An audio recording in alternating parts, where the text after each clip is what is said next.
Welcome to week 9. It's a beautiful, gorgeous day. I hope you've got to get outside and spend a little bit of time in the sun. I didn't get out much today, but it was wonderful coming home. So if you hear noise in the background, that's because I have my doors open. So anyway, welcome to this week. This is a great week. The lecture notes are a little bit short, but there's a lot to watch and be participating in as you go through the lecture notes. And if the hyperlink doesn't work on the PDF lecture note file, just copy and paste that into your web browser and go to the video. The very first one is just a little fun thing about you might be an early childhood educator and it's pretty fun. If those of you who've taught for any amount of time will appreciate some of the silliness, but definitely some of the truth.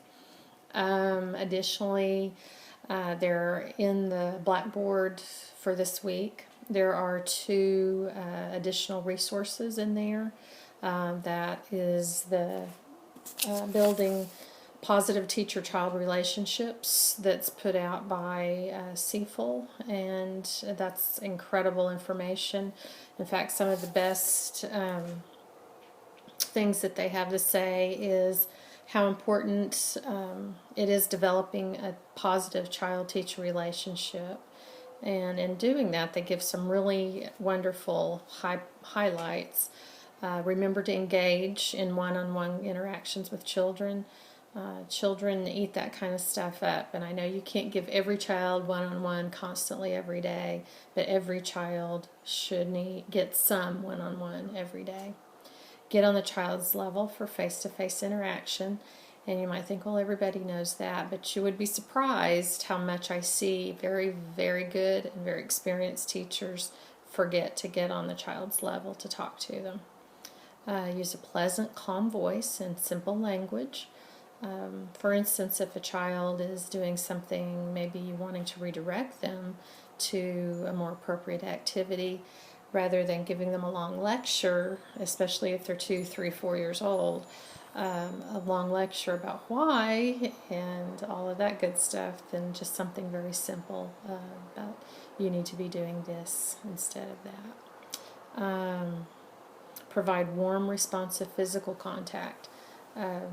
It was interesting. Somebody said to me, I went to a conference and they asked me if we were still allowed for our teachers to hug children in our program, and I was like, well, yeah, why wouldn't they be hugging children in our program? And I guess some of the stuff has just gone so extreme that they're afraid of lawsuits or anything else, and those children, especially the children that are in care a good chunk of the day, they definitely need that positive physical contact, that gentleness.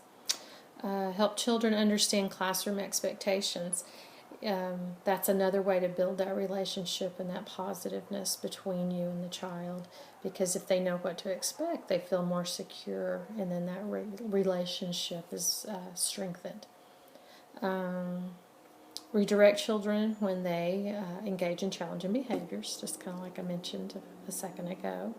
Listen to children and encourage them to listen to others. So be a model of listening, and then in turn you can remind the children that that I listen to you, so you need to listen to Johnny when he's using his words and talking to you.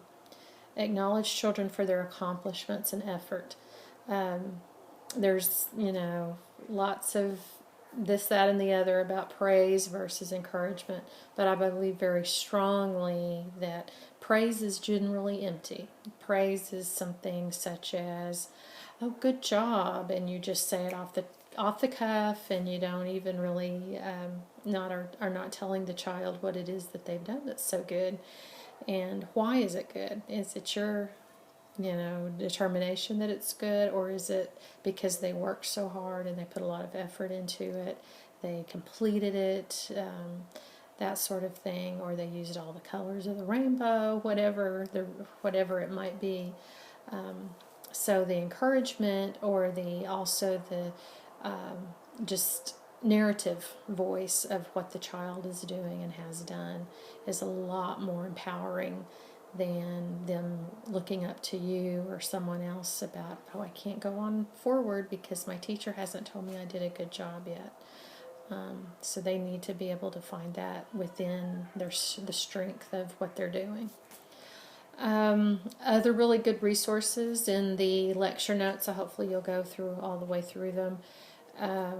There are some links to conscious discipline videos, and the ones, conscious discipline is a very expensive program, so if your school or anything else gets an opportunity to buy those, that's awesome, and you should take full advantage of them. But there are several on their website that are available for free, and so the link is in the lecture notes PDF this week, and I would challenge you to watch several of those and just see if it helps you think about things a different way.